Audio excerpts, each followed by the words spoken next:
সম্প্রতি অন্তর্বর্তী সরকারের প্রধান উপদেষ্টা ডক্টর মোহাম্মদ ইউনূসের দিকে বন্ধুত্বের হাত বাড়িয়েছেন চীনের প্রেসিডেন্ট শি জিনপিং।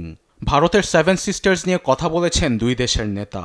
ঢাকা ও বেইজিংয়ের এমন সম্পর্ক ভারতের প্রধানমন্ত্রী নরেন্দ্র মোদীর কপালে ফেলেছে দুশ্চিন্তার ছাপ। সেই জের ধরে এবার বাংলাদেশের বিরুদ্ধে উস্কানিমূলক ব্যবস্থা গ্রহণ করেছে ভারত।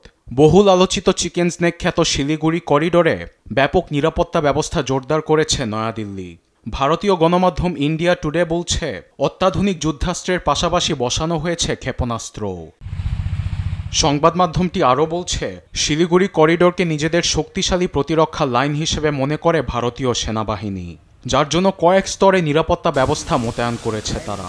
হাসিমারা বিমান ঘাঁটিতে রাফাল যুদ্ধবিমানের একটি স্কোয়াড্রন মোতায়েন করার পাশাপাশি সম্ভাব্য হুমকি মোকাবেলায় বসানো হয়েছে S-400 ক্ষেপণাস্ত্র।